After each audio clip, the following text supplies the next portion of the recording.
Saya undang para jemaat untuk bangkit berdiri. Mari kita memulai ibadah kita dan dengarkanlah panggilan beribadah. Hatiku siap ya Allah, hatiku siap. Aku mau menyanyi, aku mau bermazmur.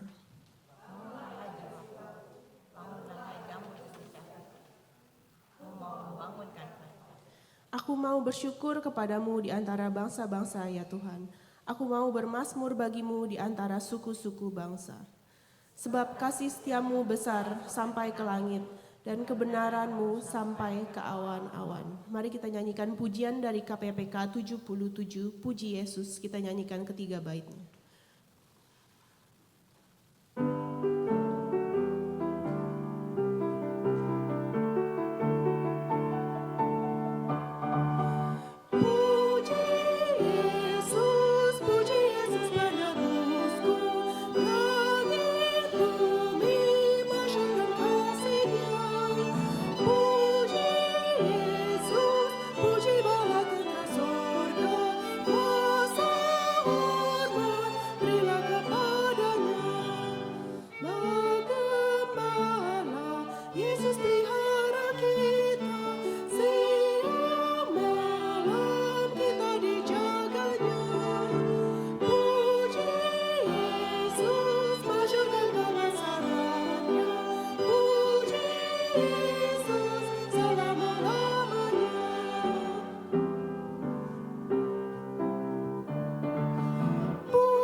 Pertolongan kita adalah dalam nama Tuhan yang menjadikan langit dan bumi, yang setianya sampai selama-lamanya dan tidak pernah meninggalkan pekerjaan tangannya.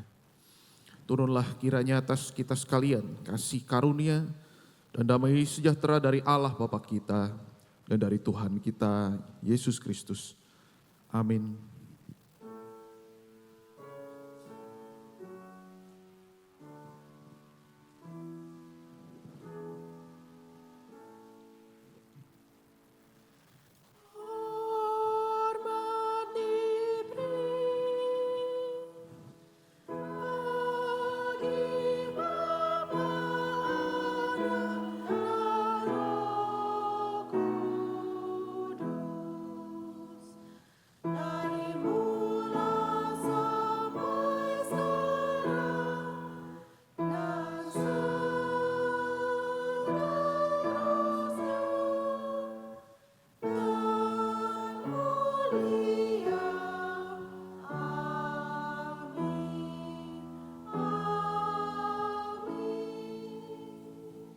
Jemaat dipersilakan duduk.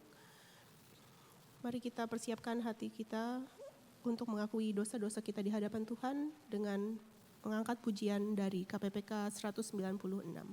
Sebenarnya ku tak layak.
Dengarlah bunyi firman Tuhan.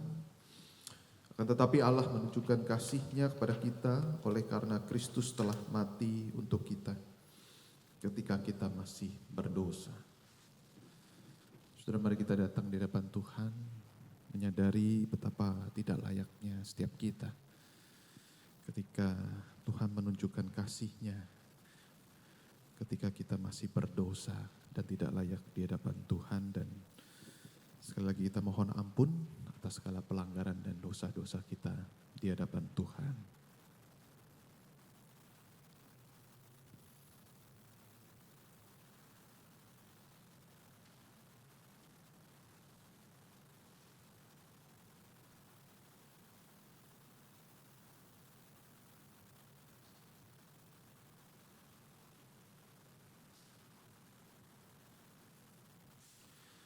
Ya Tuhan, kami sadar ketika kami berhadapan dengan tahta-Mu yang kudus, yang suci, kami menyadari siapa diri kami, orang-orang yang tidak layak untuk mendapatkan kasih Tuhan.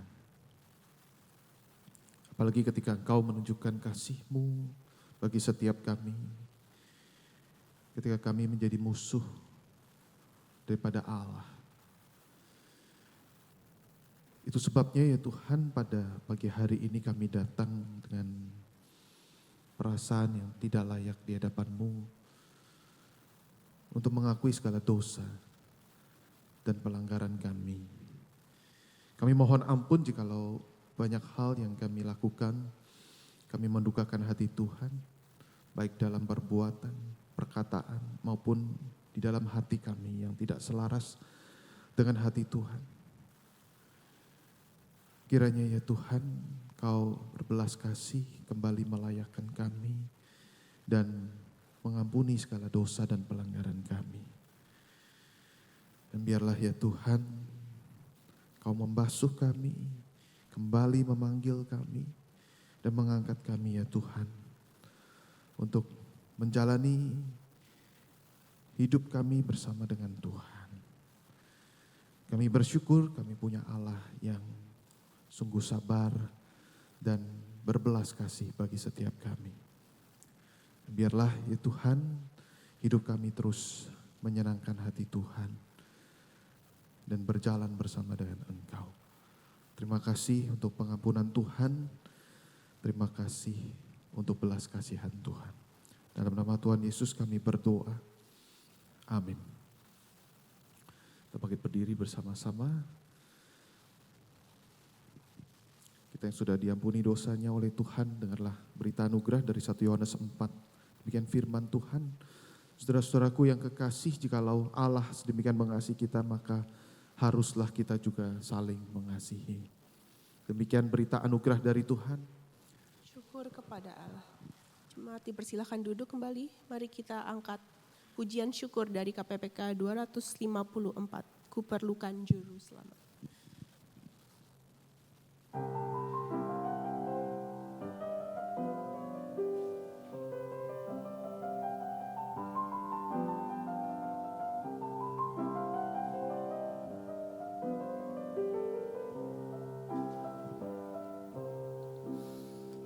Kuperlukan Juru Selamat agar ku tak tersesat dan ku harus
Kita berdoa sekali lagi sebelum kita mendengar firman Tuhan.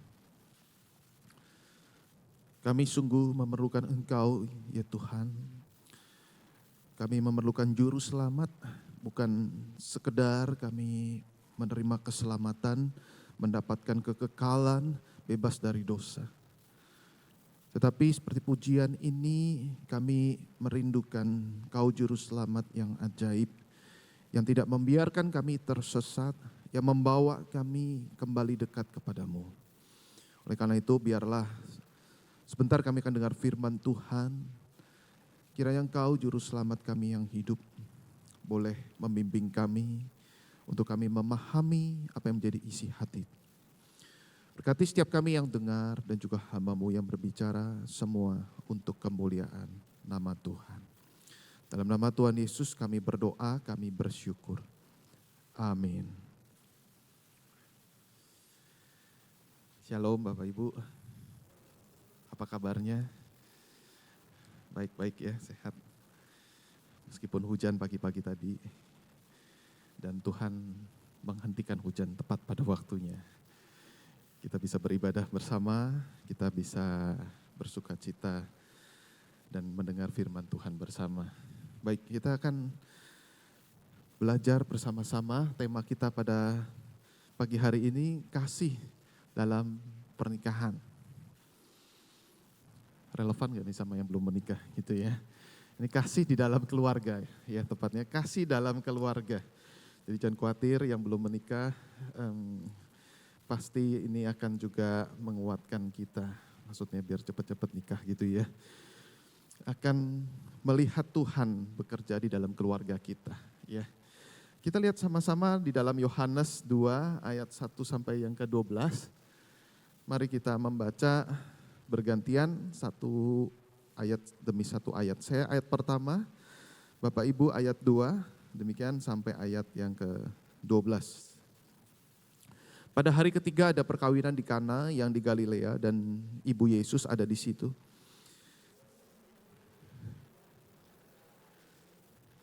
Ketika mereka kekurangan anggur, ibu Yesus berkata kepadanya, mereka kehabisan anggur.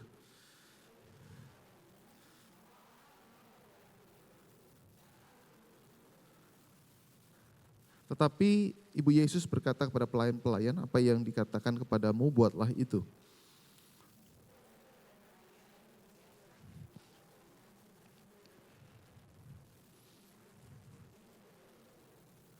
Yesus berkata kepada pelayan-pelayan itu, isilah tempayan-tempayan itu penuh dengan air dan mereka pun mengisinya sampai penuh.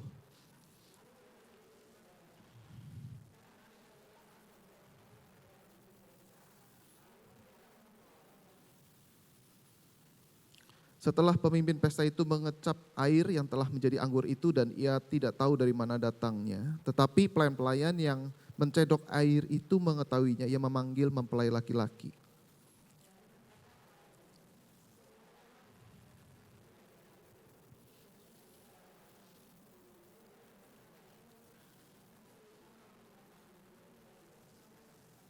Hal itu dibuat Yesus di Kana yang di Galilea sebagai yang pertama dari tanda-tandanya dan dengan itu ia telah menyatakan kemuliaannya dan murid-muridnya percaya kepadanya.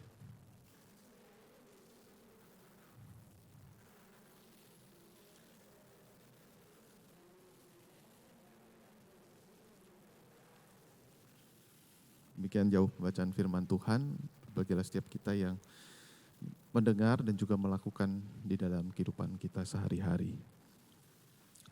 Nah, saudara-saudara, saya akan mengawali pemberitaan firman Tuhan ini dengan sebuah pertanyaan, ya. Tentu ada kaitannya dengan perikop yang barusan kita baca. Apakah pernikahan atau pembentukan sebuah keluarga itu natural atau supranatural? Kalau natural, kenapa? Dan kalau supranatural, kenapa?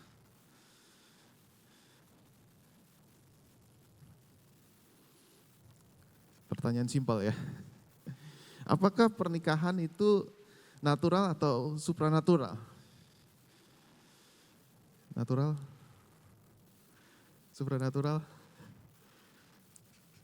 Abstain? Combine? Iya. Nah, saudara-saudara, ini pertanyaan yang seharusnya kita pikirkan ya. Dan kita terbiasa dengan peristiwa yang natural di dalam kehidupan manusia. Itu ada yang namanya kelahiran, kematian, dan tengah-tengah itu pernikahan. Dan umumnya manusia melakukan seperti itu. Ya, ini perkembangan kehidupan. Ini namanya perkembangan psikologis seseorang ya. Namanya orang sudah beranjak dewasa, dia sudah bekerja, sudah mapan, dia akan memikirkan pasangan dan ingin membentuk keluarga yang baru. Nah, ini adalah suatu hal yang jelas-jelas natural. Ya. Tetapi pertanyaannya adalah begini ya, kalau pernikahan itu adalah sifatnya natural, mengapa firman Tuhan di dalam Yohanes pasal yang kedua ini menempatkan mujizat di Kana itu menjadi mujizat yang pertama? Jelas-jelas ini supranatural.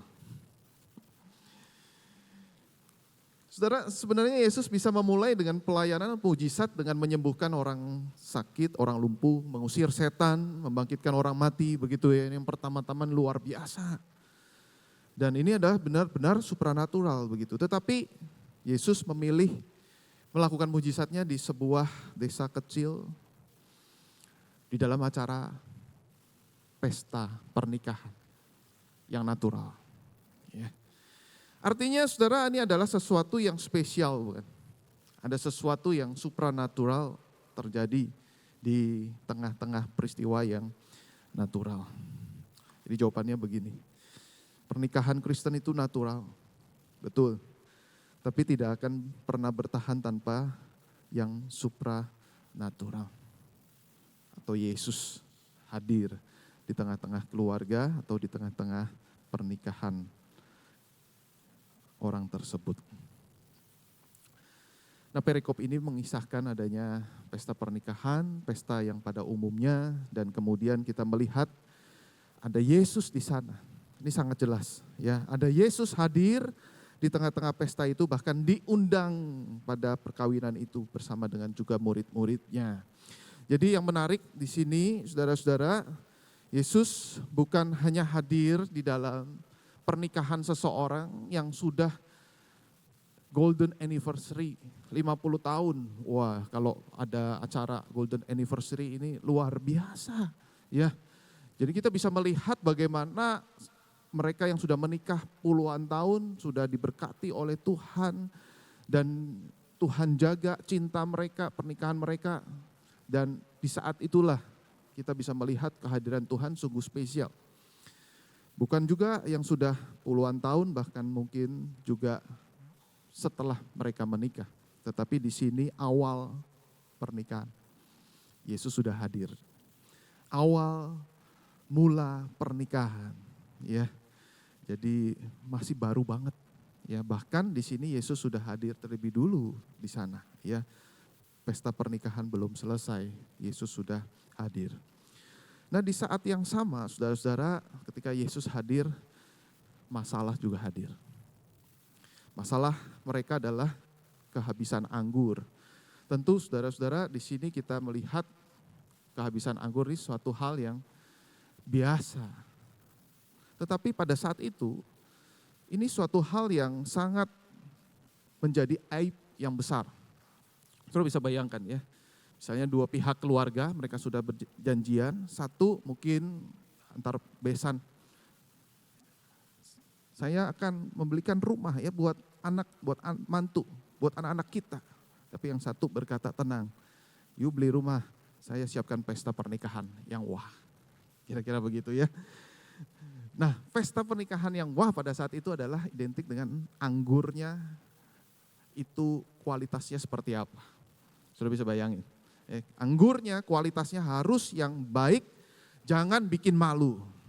Nah saudara, kalau ini benar-benar akhirnya mereka kehabisan anggur, saudara, mereka betul-betul malu dan mungkin bisa antar besan itu diem-dieman, saudara-saudara ya. Jadi ini sangat-sangat sesuatu hal yang punya dampak yang sangat negatif. Jadi kita melihat di sini masalah besar terjadi di awal mereka menikah. Ini bukan masalah kecil, masalah besar terjadi di awal mereka menikah. Sehingga kita bisa melihat di dalam peristiwa pernikahan di Kana, kita bisa belajar bahwa masalah adalah bagian normal dari pernikahan. Yang terpenting bukan adanya atau tidaknya masalah, tetapi apakah kita melibatkan Yesus di dalam masalah keluarga atau pernikahan kita. Bukan tidak ada atau adanya masalah, saudara-saudara. Jelas di dalam bagian firman Tuhan ini adanya masalah. Tetapi mereka mau melibatkan Yesus atau Maria mau melibatkan Yesus, mengundang Yesus. Nah saudara-saudara, hal yang penting berikutnya adalah apakah ada yang tahu siapa nama pasangan di dalam pernikahan di Kana ini? Mempelai prianya siapa? Mempelai wanitanya siapa? Kalau saudara bisa tebak, saya kasih hadiah. HP saya berikan kepada saudara. Ada yang tahu? Coba baca lagi. Tadi nggak kelewatan kayaknya saudara ya. Setelah baca-baca memang nggak ada saudara ya. Jadi artinya memang HP saya memang pasti tidak akan saya berikan kepada saudara. Karena memang tidak ada jawabannya. Nggak ada namanya. Nah, apa yang kita bisa pelajari di sini?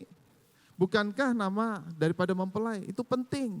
Saudara pernah lihat kalau dapat undangan, nama mempelai itu besar. Pakai tulisannya emas, kalau perlu dikasih gelar. Saya pernah lihat gelarnya panjang banget itu saudara-saudara ya. Kemudian anak dari siapa, ini penting. Tetapi di sini sama sekali tidak ada nama mempelai. Seolah-olah ini bukan hal yang terpenting. Bukan sesuatu yang penting, pembaca tidak perlu tahu. Sengaja penulis tidak mencantumkan nama mempelai bahkan keluarganya. Kenapa?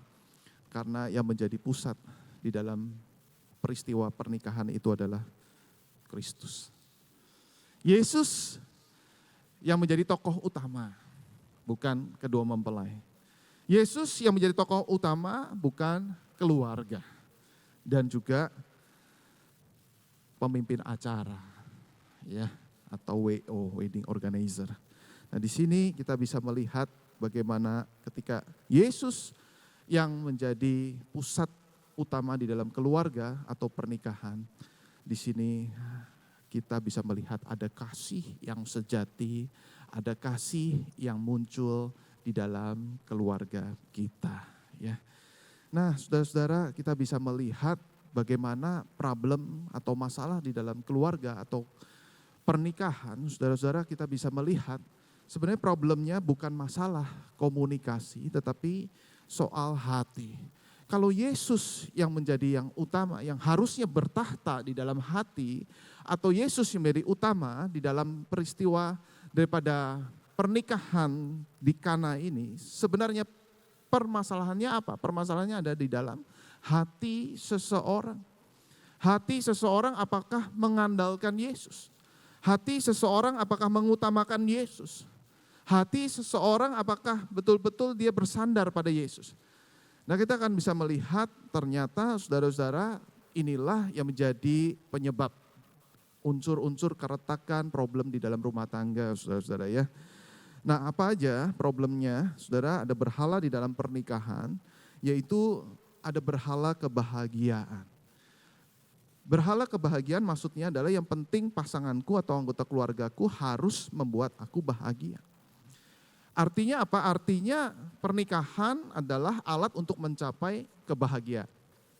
Ya, siapa di sini yang menikah nggak ingin bahagia? Tentu menikah ingin bahagia, punya keluarga ingin bahagia. Tetapi kalau itu yang menjadi sentral atau menjadi pusat di dalam kehidupan pernikahan kita, maka justru ini menjadi konflik. Kenapa? Akan menjadi saling tuntut satu dengan yang lain. Ya. Nah, seharusnya mereka sudah bahagia di dalam Kristus. Seharusnya Kristus yang menjadi pusat kebahagiaan mereka. Sehingga mereka bisa saling mengasihi satu dengan yang lain. Nah, kemudian yang kedua adalah berhala penerimaan, saudara. Penerimaan pasangan, penerimaan orang tua itu menjadi utama. Nah, saudara, betapa kita melihat ada keluarga yang berantakan, hancur. Kenapa? Karena sangat haus di dalam penerimaan mereka. Tetapi sayangnya namanya orang tua punya keterbatasan dan juga namanya anak juga punya keterbatasan. Sehingga kita bisa melihat asal pasanganku bisa menerimaku, asal orang tuaku bisa memuji-muji aku. Dan di situ kita bisa melihat di sini justru menjadi sumber konflik bagaimana kita menuntut pasangan lebih daripada yang seharusnya dan sewajarnya. Ya. Kemudian yang ketiga adalah berhala romantisme. Ya, siapa yang gak kepingin gitu ya, bahwa ada bahasa-bahasa yang romantis ketika di dalam kehidupan pernikahan kita. Nah, saudara-saudara, biasanya yang romantis-romantis itu di awal-awal mula mereka menikah. Ya, setelah sudah sekian lama sudah tidak lagi romantis. Ya, yang pertama dia, halo yang udah makan belum, gitu kan? Nah, kemudian udah 5 tahun menikah, yang makan tanda tanya gitu ya. Udah 10 tahun saudara, makan tanda tanya doang saudara. Ini maksudnya apa? Ya, nggak ada yangnya lagi, udah nggak ada. Ya, itu namanya udah berapa tahun nikah? 10 tahun. Oh, pantesan gitu kan. Nah, saudara-saudara, kita bisa melihat ya, berhala romantisme kalau itu yang diandalkan dan itu akan menjadi pudar. Suatu kali suami istri dia romantis sekali terlihat ketika sang suami itu mengantarkan istrinya di depan lobi gereja. Lalu dia bukakan pintu. Ini sudah nikah puluhan tahun, 20-an tahun lebih saudara-saudara. Wah, sampai dilihat sama pengurus gereja, sama majelis, ini teladan daripada suami istri yang sudah menikah sekian lama. Lalu kemudian ini benar juga supaya bisa sharing di acara bulan keluarga di gereja. Ya, kasih tahu sama musenya, muse itu pendeta gembalanya. Ya, muse ini luar biasa loh teladannya. Pasangan ini udah puluhan tahun itu masih romantis, bukain pintu begitu kan. Terus kemudian istrinya masuk ke lobi gereja. Terus kemudian ditanya, sini saya pengen tanya-tanya ya, saya pengen ajak Anda kesaksian. Si suami dideketin sama si muse. Lalu si suami dia ditanya-tanya, udah menikah berapa lama? 25 tahun, luar biasa, masih bukain istri pintu mobil. Ya, biasa itu cuma bertahan setahun pertama. Tapi 25 tahun sampai bukain terus. Terus dia malu-malu begini ya. Aduh, jangan saya suruh kesaksian, jangan. Mau tahu rahasia enggak muse? Iya, tolong cerita. Begini loh, ya pintu mobil itu saya rusak. Ya, jadi kalau dibuka dari dalam itu nggak bisa. Jadi harus bukanya dari luar. Oh, loh kok nggak dibener-benerin? Lah iya. Sebab kalau saya benerin, itu istri akan ikut saya sampai tempat parkir kan. Itu cerewetnya luar biasa, dia nyerewetin saya terus, mendingan saya bukain di lobi gereja. Dia turun duluan, saya cari tempat parkir. Nah, inilah saudara-saudara ya, bagaimana kehidupan pernikahan itu bisa berubah. Ya, tadinya romantis, sekarang tidak. Ya, berhala kesuksesan itu saudara-saudara, pengennya keluarga harus tampil baik. Dia mempersiapkan segala-galanya, dia pegang kendali untuk anak-anaknya, dia udah punya planning, dia punya rencana ya untuk masa depan daripada anak-anaknya. Dia pengen punya visi yang ideal untuk keluarganya. Nah, tetapi kalau mengandalkan akan hal ini, ada sesuatu terjadi, saudara-saudara, mimpi tidak terwujud, bisa hancur, dan bisa kolaps begitu ya. Dia bisa bertanya-tanya, maksud Tuhan apa? Maksud Tuhan apa? Kenapa Tuhan izinkan semua ini terjadi? Padahal Tuhan bisa interupsi. Ada interupsi banyak di dalam keluarga kita. Bisa jadi masalah sakit penyakit, bisa jadi Tuhan mengambil pulang terlebih dulu, bahkan anak kita bisa dipanggil pulang terlebih dulu ketimbang orang tuanya. Bukankah itu bisa terjadi di dalam keluarga? Ya. Jadi saudara-saudara, kita bisa melihat di sini ketika kita mengandalkan kebahagiaan penerimaan romantisme kesuksesan, sebenarnya apakah kita sedang mengasihi pasangan kita atau keluarga kita? Atau jangan-jangan kita sedang memberi makan berhala kita. Nah, kita sadar hari ini kita akan belajar saudara-saudara tentang kasih di dalam keluarga. Nah, kasih dalam keluarga apakah memberi makan ini? Tampaknya kita mengasihi, bukan?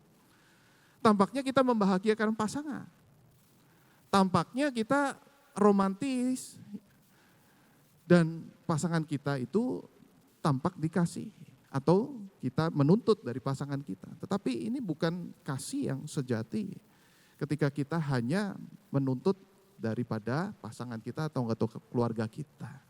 Tetapi saudara-saudara, kita bisa melihat di sini bahwa masalah terbesar di dalam pernikahan adalah bukan kehilangan kasih dari pasangan, tetapi kehilangan Yesus.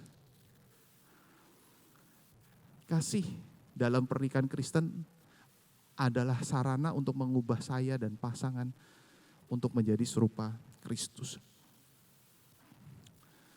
Kasih yang sejati, saudara-saudara, bukan sekedar memenuhi tadi kriteria saya, bukan. Tetapi ayo sama-sama berubah menjadi serupa Kristus. Membawa pasangan, membawa anak-anak kita, membawa orang tua kita. Untuk apa? Untuk hidup kita semakin serupa Kristus. Tentu ini bukan zona yang nyaman. Tetapi kita harus beranjak, saudara-saudara, bagaimana ketika kita memutuskan untuk hidup berkeluarga. Kita harus melihat ada visi ideal dari Tuhan. Bukan sekedar kita punya visi ideal keluarga menurut versi saya. Saya pengen anak saya nanti sekolah di luar negeri. Saya pengen anak saya nanti jadi pengusaha untuk jadi pendeta kalau papanya pendeta. Saudara, bukan hanya itu. Tetapi kita melihat apa yang Tuhan mau di dalam keluarga Kristen. Nah, di sini kita bisa melihat hidup yang berbuah. Ada hidup serupa dengan Tuhan dan Tuhan pakai keluarga untuk mengubah dan menggesek, memoles kita.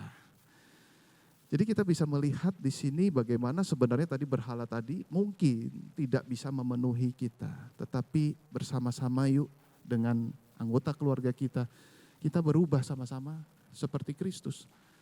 Serupa dengan Dia. Dan kita melihat itulah yang dilakukan oleh Maria, ya. Kita melihat saudara-saudara ada problem dalam pernikahan keluarga besarnya. Apa yang dilakukan oleh Maria, saudara, ketika dalam peristiwa perkawinan itu, saudara, Maria cukup panik, begitu kan? Tetapi dia langsung ingat bahwa putranya ini, Yesus ini, sangat luar biasa. Jadi yang dilakukan oleh Maria adalah beritahu Yesus. Beritahu Yesus. Ada problem di dalam keluarga, saudara mungkin langsung terpikir konselor siapa. Ini pakar mental health siapa. Tetapi seringkali lupa Yesus. Tetapi Maria sadar Yesus bukan orang biasa. Yesus sanggup melakukan sesuatu. Nah, menarik ketika Maria bilang kepada Yesus, apa yang Yesus lakukan? Apakah Yesus langsung mengabulkan? Jawabannya tidak. Yesus justru berkata, saatku belum tiba. Artinya Artinya Yesus minta Maria sabar. Saudara, ini kunci. Ketika kita menghadapi masalah di dalam keluarga berdasarkan kasih daripada Yesus. Maka yang pertama adalah beritahu Yesus. Ketika kita sudah berdoa, kita memohon kepada Tuhan, kita berharap kepada Tuhan, kita pasti harap-harap cemas, bukan? Persoalan keluarga tidak langsung bisa selesai di dalam sekejap. Tetapi ada waktu. Dan di sini Yesus menguji setiap kita. Sabar. Sudah sabar maksudnya apa? Sabar artinya mungkin di dalam ketidaknyamanan kita bisa berubah. Membuahkan karakter yang baik serupa dengan Dia. Sabar artinya apa? Artinya di dalam konflik pernikahan kita juga bisa memakai ini, Yesus pakai ini untuk apa? Menguji iman kita. Untuk kita bisa bertumbuh semakin serupa dengan Yesus. Yang tadinya kita pegang kendali, kita punya berhala kesuksesan, kita punya berhala kontrol, ingin terus mengendalikan keluarga, tetapi saat itu Yesus bilang sabar. Sabar. Dan artinya apa? Artinya Tuhan hancurkan berhala, kendali, dan kesuksesan kita. Supaya apa? Supaya Yesus yang pegang tahta di dalam keluarga dan hati kita. Jikalau saudara-saudara kita pegang berhala kebahagiaan itu, pokoknya saya pengennya happy, di situ kita tidak merasa happy karena kita harus sabar. Tetapi sebenarnya apa yang terjadi? Sebenarnya Yesus yang menggantikan kebahagiaan kita. Yesus yang mengisi kebahagiaan kita. Firman Tuhan mengisi kebahagiaan kita meskipun ada masalah di dalam keluarga. Sehingga apa saudara-saudara? Sehingga kita hanya mengandalkan Yesus di dalam kebahagiaan kita. Bukan keluarga kita. Nah di sini saudara-saudara kita bisa melihat bagaimana kemudian Yesus akhirnya mengubah air menjadi anggur. Sungguh luar biasa. Yesus tepat pada janjinya. Maria tidak hanya menunggu untuk sabar. Tetapi benar apa yang didoakan, apa yang diminta oleh Maria, Yesus genapi. Dan di sini pesta selesai, kedua mempelai bahkan anggota keluarganya itu nggak tahu. Yang tahu Yesus, Maria. Pokoknya mereka tahu enak aja. Kalau saudara keluargamu baik-baik, jangan-jangan ada orang lain yang berdoa diam-diam. Jangan merasa ini karena saya. Tetapi kalau keluarga kita sedang tidak baik-baik, beritahu Yesus saat ini juga.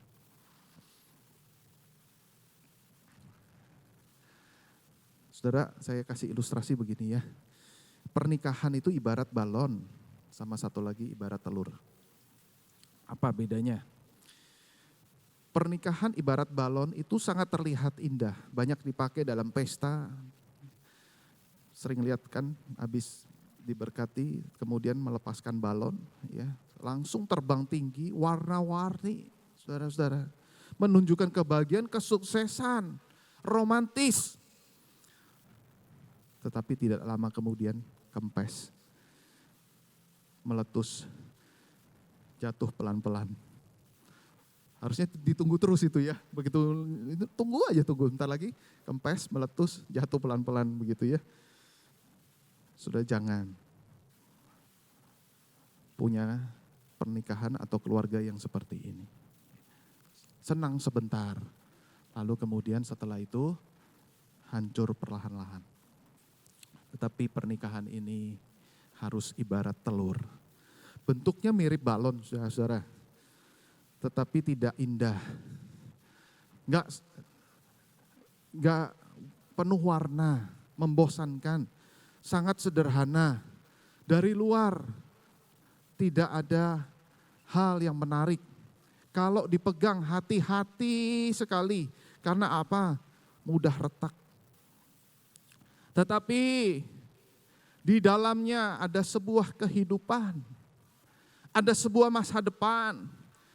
Untuk menetaskan harus dierami, diberikan pergumulan.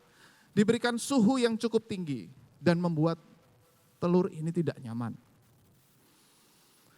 Dan sampai pada waktunya sabar dan kemudian apa? Ada sebuah kehidupan yang baru. Ada karakter Kristiani yang baru. Ada sebuah keindahan. Di situ ada waktunya. Telur ini akan menetaskan makhluk hidup yang baru. Saudara-saudara, apakah ada kesabaran yang baru, kasih, sukacita yang baru di dalam kehidupan keluarga kita? Apakah ada suatu hal karakter yang baru ketika ada banyak masalah terjadi? Dan bukankah saudara-saudara, itulah yang Tuhan mau di dalam kehidupan keluarga kita. Nah, karena itu kita bisa melihat bagaimana masalah keluarga ini sebenarnya Tuhan pakai untuk mendatangkan kasih dan pekerjaan Tuhan. Jadi kita bisa melihat saudara-saudara, kasih di tengah pernikahan bukan sekedar suami saling mengasihi dengan istri. Tetapi kita bisa melihat bagaimana masalah yang terjadi di dalam rumah tangga kita. Allah tetap mengasihi kita. Allah memakai kehidupan pernikahan kita dan masalah yang terjadi untuk mendatangkan kebaikan. Ada pekerjaan Kristus di depan sana. Dan kita bisa melihat bagaimana pekerjaan Kristus itu dinyatakan. Ternyata di ayat yang ke-11 dikatakan hal itu dibuat Yesus di Kana sebagai yang pertama dari tanda-tandanya. Dan dengan itu ia telah menyatakan kemuliaannya dan murid-muridnya percaya kepadanya. Ada maksud daripada Yesus lakukan hal ini. Bukan soal kehabisan anggur saja, tetapi supaya murid-muridnya percaya. Nah saudara, kalau kita bisa melihat lebih jauh lagi, maksudnya adalah anggur yang dimaksudkan oleh Yesus itulah darahnya sendiri. Darah yang nanti dia akan teteskan, curahkan di atas kayu salib. Dan ini jadi peristiwa yang pertama karena ini penting bagi murid-murid. Bukan sekedar orang lumpuh, tetapi ini darahnya sendiri yang akan dia berikan kepada mereka yang kemudian nanti percaya, termasuk murid-murid itu. Di atas kayu salib, Bapa ampunilah mereka, sebab mereka tidak tahu apa yang mereka perbuat. Dan Yesus mengumpamakan kepada setiap kita, yaitu mempelai wanita yang sudah melacur, berkhianat, berselingkuh dengan mempelai pria, yaitu Yesus sendiri. Dan di sini Yesus ingin mengatakan bahwa aku tetap menerima kamu apa adanya. Kau sudah berselingkuh dengan berhala-berhala itu. Engkau mencari kebahagiaan di tempat yang lain. Engkau mencari kesuksesan di tempat yang lain. Tetapi aku tetap menerima kamu dan mengasihi kamu apa adanya. Nah di sini kita bisa melihat saudara-saudara bagaimana Kristus kemudian mengangkat setiap kita menjadi keluarga Allah. Tadinya musuh, tetapi karena Kristus yang dikorbankan itu, dia harus mencucurkan darahnya. Dan saat ini kita bisa menjadi keluarga Allah, anak Allah, bahkan mempelai wanita. Dan saudara, bukankah ini suatu hal yang menghibur kita? Bagaimana kita ini betul-betul disayang oleh Tuhan. Dan kasih Tuhan terus nyata bagi setiap kita. Sudah mencari kasih kepada siapa lagi kalau bukan daripada Tuhan. Kasih dari pasangan itu bisa terbatas. Kasih daripada orang tua juga bisa terbatas. Apalagi kasih daripada anak. Tetapi di sini kasih daripada Yesus tidak terbatas. Diam-diam beritahu Yesus. Karena Yesus tidak terbatas. Nah, sekarang kita melihat saudara-saudara bagaimana namanya masalah kemudian Tuhan pakai untuk pekerjaan Tuhan. Ini juga dialami oleh kehidupan Yusuf. Di dalam Kejadian 45 ayat yang ke-8, saudara. Kita tahu bagaimana Yusuf itu punya masalah dalam keluarga. Dan saya pikir ini benar-benar broken. Hancur. Siapa yang gak hancur, saudara ya? Dibenci sama kakak-kakaknya, dibuang. Terus kemudian dibohongi orang tuanya bahwa Yusuf sudah mati. Saudara, kalau jadi Yusuf ya, mungkin udah banyak anak muda yang kemudian mengakhiri hidupnya. Daripada buang sumur, benar-benar buang aja ke tebing sekalian gitu ya. Daripada seperti ini kan susah ya. Nanti masa depan seperti apa? Tapi kita lihat. Di bagian episode terakhir daripada Yusuf. Jadi bukanlah kamu yang menyuruh aku ke sini. Dia ketemu sama kakak-kakaknya yang jahat-jahat itu ya. Tapi Yusuf berkata, bukan kamu yang nyuruh aku ke sini, tapi Allah. Dialah yang telah menempatkan aku sebagai bapa bagi Firaun dan tuan atas seluruh istananya dan sebagai kuasa atas seluruh tanah Mesir. Yusuf melihat Tuhan berdaulat. Yusuf melihat kasih Allah yang terutama, bukan keluarganya. Dia tidak lagi bisa berharap dengan kasih daripada keluarganya. Dia hanya bisa mengandalkan Tuhan. Dan di sini kita bisa melihat ketika dia sudah bersabar puluhan tahun. Dan dia bisa melihat, oh dia flashback saudara-saudara. Flashback ke belakang. Oh, Allah toh yang menyuruh aku ke sini. Di sini kita lihat Allah turut bekerja di dalam masalah-masalah yang dialami. Banyak anak Tuhan yang kemudian menyerah, Tuhan kenapa Engkau memberikan keluarga yang broken seperti ini. Tapi kalau kita melihat Yusuf, bukankah kita melihat bagaimana ternyata Allah diam-diam bekerja.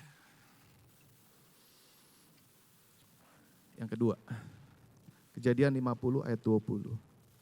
Sekali lagi Yusuf mengatakan hal yang sama. Memang kamu telah mereka-rekakan yang jahat terhadap aku. Tetapi Allah telah mereka-rekakannya untuk kebaikan. Memelihara hidup suatu bangsa yang besar. Saudara, ini kesimpulannya gak gampang, saudara.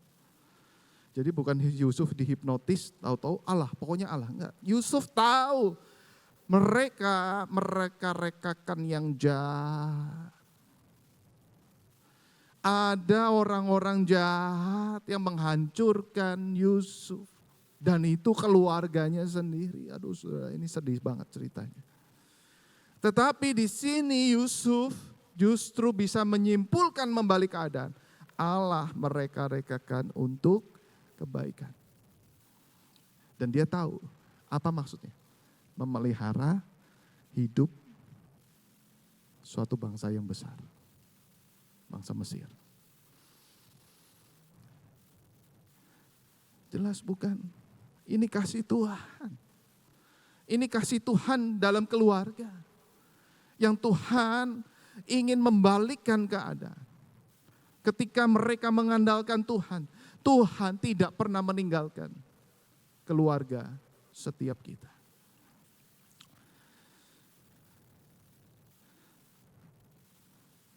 Saya kasih contoh sharing singkat dari kehidupan saya. Ini remaja Bengal 26 tahun yang lalu saudara ya. Lihat wajahnya aja membosankan kayaknya ya. Ini berat badan 55 kilo. Jadi 26 tahun yang lalu, sekarang berat saya mungkin 26 kilo kemudian. Nah saudara ya, 55 tambah 26 berapa? 81 ya? Ya betul, sekitar segitu ya berat saya ya. Nah 26 tahun yang lalu dan 26 kilo sebelumnya kira-kira. Saudara, saya lahir dari broken family ya. Jadi mungkin belum banyak yang tahu. Jadi orang tua tengkar terus dan akhirnya saya anak sulung jadi korban dan harus terjerumus dengan obat-obatan. Kelas 2 SMA saya tinggal kelas. Lalu kemudian masuk ke tempat rehabilitasi. Di sana saya diisolasi. Jadi bayangin ya, keluarga udah nggak sanggup lagi. Nggak ada. Kamu pilih mana? Penjara, rehabilitasi. Rehabilitasi mah, ya udah rehabilitasi masuk. Ya. Jadi bagaimana ketika saya masuk ke tempat rehabilitasi itu betul-betul saya nggak ngerti lagi harus melakukan apa. Tetapi di situ saya diam-diam berdoa. Dan di tempat rehabilitasi saya ketemu dengan teman-teman yang lain, satu nasib, satu perjuangan, sama-sama kena drugs. Dan semua rata-rata adalah problem keluarga. Saudara, ini ada yang preman, tatonya banyak, tapi begitu ngomongin keluarga langsung hati Hello Kitty, nangis-nangis, kita doain sama-sama. Dan di situ saudara-saudara kami semua dipulihkan dan kemudian ada konselor mendoakan dan puji Tuhan saya terima Tuhan Yesus dan terpikir dan mendengar panggilan jadi hamba Tuhan di tempat ini. Saudara bisa bayangin ya. Ini tempat yang orang lain gak mau sentuh. Tetapi ini justru tempat yang Tuhan pakai untuk saya bisa terima Tuhan Yesus dan bahkan terpanggil menjadi hamba Tuhan. 2 tahun saya hilang, 1 tahun gak naik kelas, sampai waktu orang tua saya terima rapot, lihat loh, luar biasa kamu merah semua, yang biru 1 olahraga saudara-saudara ya. Kemudian 1 tahun saya gak sekolah masuk ke tempat ini, saudara bisa bayangin. Dengan teman-teman saya yang sepantaran mereka sudah ke luar negeri, sudah kuliah dan sebagainya, saya cuma duduk merenung di situ, Tuhan, kau mau apa?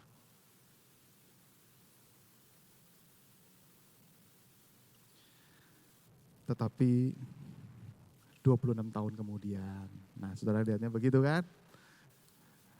Lihat rencana Tuhan. Bisa membangun keluarga juga dengan baik. Atas anugerah Tuhan. Dan di situ saudara saya baru ketemu dengan om saya.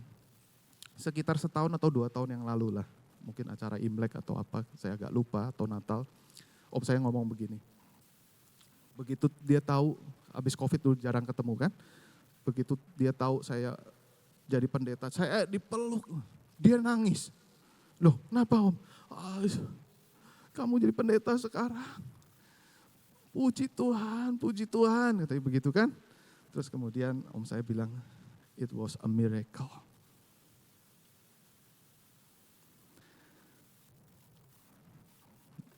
Jadi om saya ini tempat di mana mama saya itu dulu, ini sepupu sama mama. Ketika tengkar sama papa mama saya minggat ke om saya ini.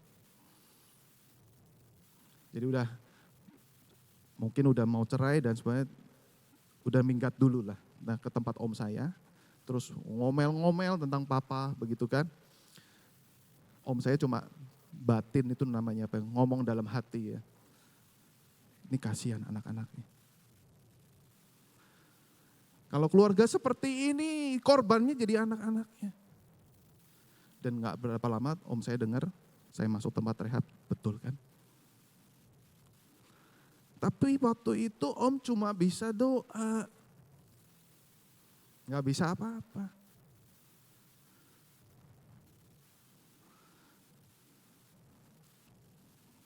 Dan doa om dijawab Tuhan.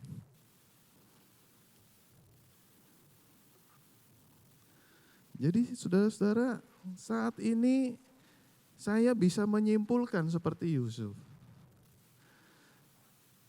Memang ada masalah di dalam keluarga. Tetapi Tuhan mereka-rekakan yang baik. Tuhan mau pakai. Ada seorang pendeta yang punya latar belakang hancur kelam ini untuk jadi berkat. Melayani anak muda, membimbing mereka kenal Yesus, melayani keluarga-keluarga yang bermasalah. Itu maksud Tuhan. di dalam masalah keluarga kita. Sehingga saudara-saudara kita bisa menyimpulkan bahwa kita tidak perlu terlihat baik dalam pernikahan kita agar Yesus terlihat hebat. Justru saat kita mengakui kerapuhan dan kelemahan dalam pernikahan kita, kecukupan Kristus makin nampak. Tidak ada keluarga yang ideal. Nah, justru hati-hati kalau keluarga itu ideal. Karena mungkin tidak ada Yesus. Karena semua saling memenuhi kebutuhan berhala. Aku butuh romantis, dapat pasangan romantis. Cukup dengan pasangan, butuh Yesus? Tidak. Aku pegang kendali, pasanganku bisa dikendalikan. Aku butuh Yesus? Tidak. Semua berhala akan saling connect satu dengan yang lain. Tetapi hati-hati. Begitu semua sudah connect, Yesus tidak ada di dalam keluargamu. Tetapi mereka yang begitu hancur, begitu berserah, Tuhan, gimana Tuhan? Kenapa Tuhan kasih keluarga seperti ini? Masa depan bagaimana? Tuhan datang. Tuhan sambut. Ayo. Aku yang menjadi pusat. Yang membimbing engkau. Saudara, dari masalah di dalam pernikahan dan keluarga, ini supranatural. Ada Yesus di sana. Tidak terlalu sulit bagi Yesus melakukan keajaiban di dalam pernikahan kita. Hanya diam-diam beritahu Yesus saja. Dan jadikan Yesus sebagai pusat keluarga dan pernikahan saudara. Mari kita berdoa.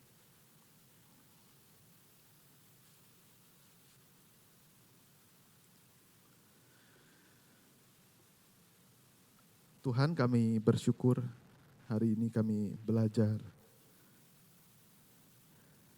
menempatkan Yesus sebagai pusat keluarga kami.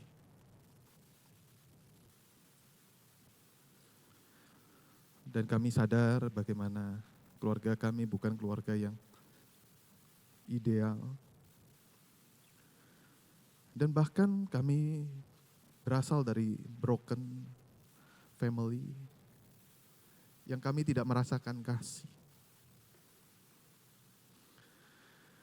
Tetapi kasih Yesus, Kau kembali nyatakan bagi setiap kami pada hari ini, kami bersyukur. Dan ajarlah ya Tuhan, kami bisa mencukupkan diri dengan kasih-Mu. Bukan menuntut dari keluarga kami. Kami bersyukur untuk kasih Tuhan. Dan biarlah Tuhan berkati untuk setiap anggota keluarga kami. Biar Tuhan yang menaruh kasih kepada mereka. Sehingga mereka boleh sungguh-sungguh memiliki perubahan hidup semakin serupa dengan Engkau. Dan terlebih setiap kami Tuhan. Biar setiap kami boleh mengikuti agenda Tuhan. Melayani keluarga yang mungkin punya masa lalu seperti keluarga kami. Dan disitulah kasih Yesus disempurnakan bagi setiap kami. Dalam nama Tuhan Yesus kami berdoa, kami bersyukur. Amin.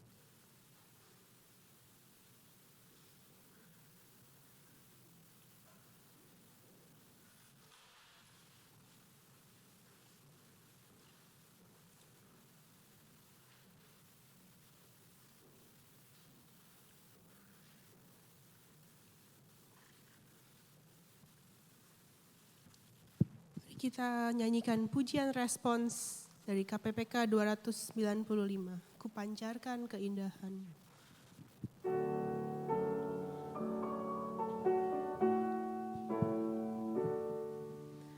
Tuhan, ku pancarkan keindahan-Mu dan kasih yang ajaib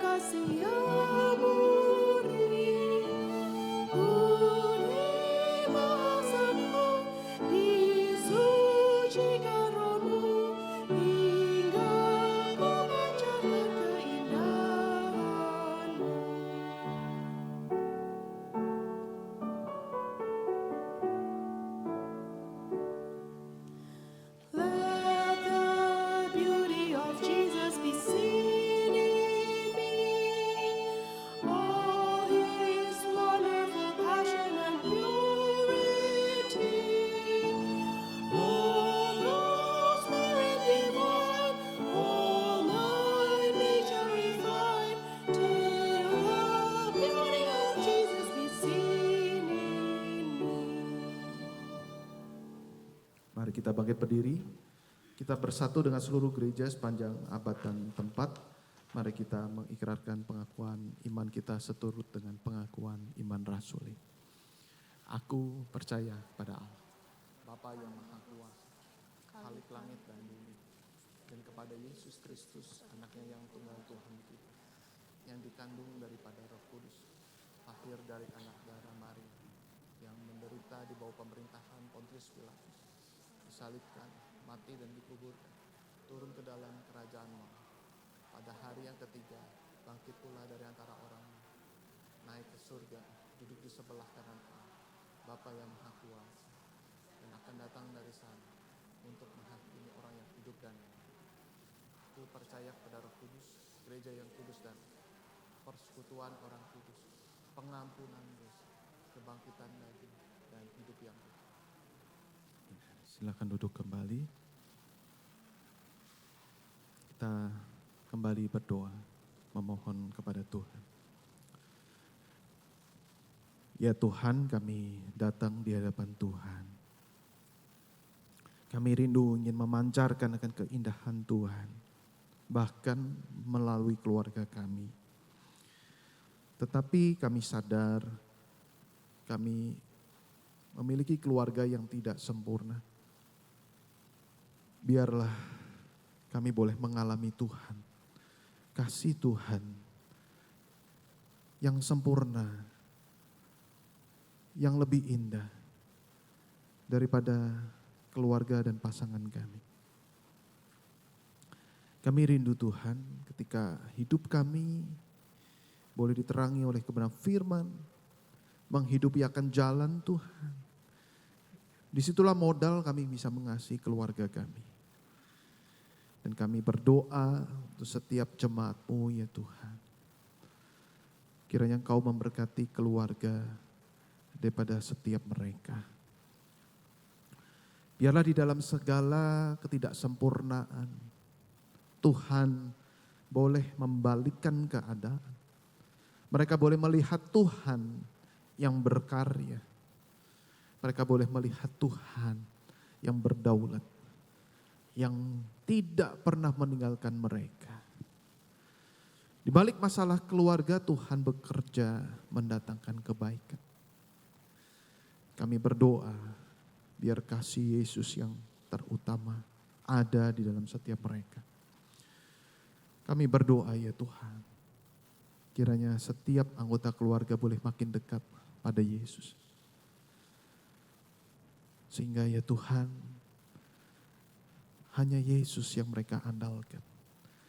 Mereka bisa dipenuhi oleh kasih Tuhan. Dan disitulah keluarga mereka akan dipulihkan.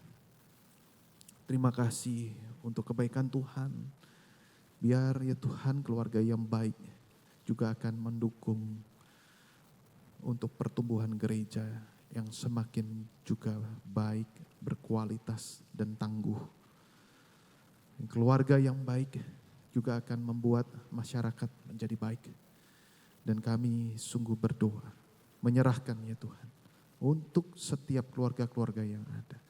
Dalam pekerjaan, dalam pelayanan, dalam iman, biar Tuhan yang boleh memberkati setiap mereka.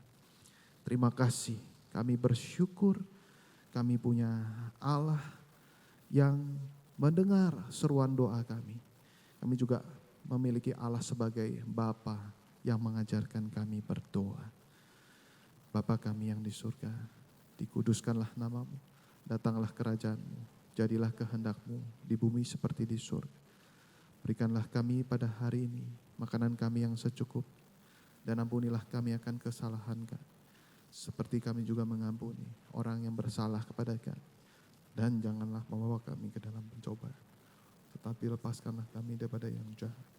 Karena Engkaulah yang empunya kerajaan dan kuasa dan kemuliaan sampai selama-lamanya. Amin. Mari kita bangkit berdiri dan mengakhiri ibadah kita dengan menyanyikan pujian pengutusan dari KPPK 354.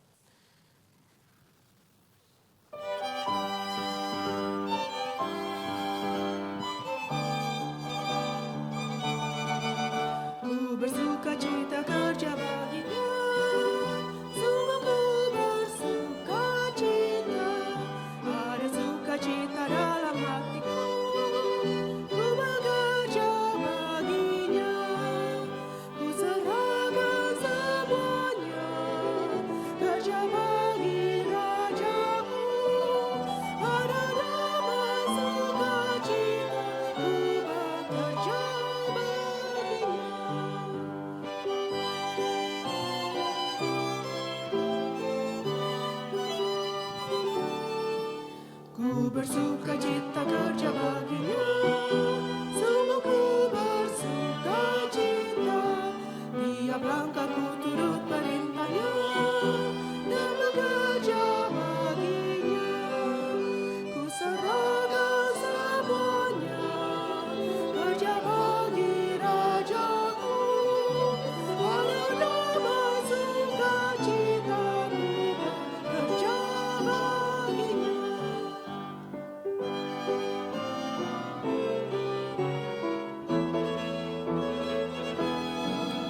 Ku bersuka cita kerja baginya, sungguh ku bersuka cita. Ku rela serahkan semua baginya dan bekerja baginya. Ku serahkan semuanya, kerja bagi Rajaku. Ada damai sukacitaku bekerja baginya. Jemaat terkasih, arahkanlah hatimu kepada Tuhan. Kami kepada Tuhan, Jadilah saksi Kristus, syukur kepada Allah, terpujilah Tuhan. kini dan selamanya. Doksologi.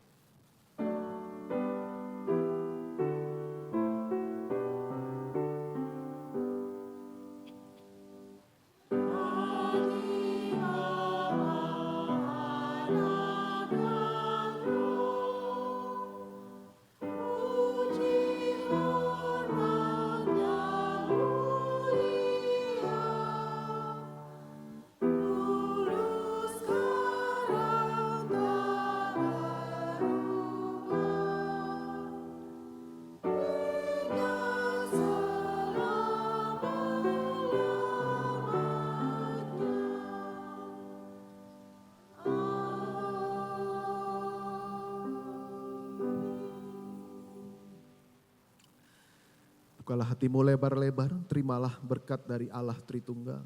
Kiranya kasih dari Allah Bapa yang tak berkesudahan terus menaungi engkau. Anugerah dan pengampunan dari Allah Anak Yesus Kristus. Penyertaan, kuasa dan penghiburan dari Allah Roh Kudus. Terus menyertai saudara-saudara sekalian dari saat ini sampai selama-lamanya. Amin.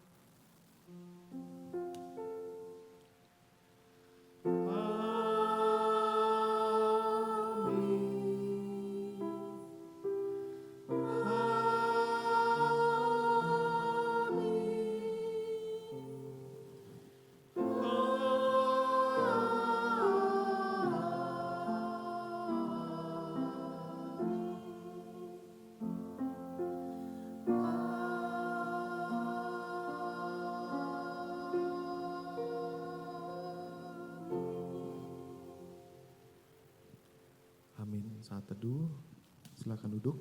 Ibadah selesai, Tuhan memberkati.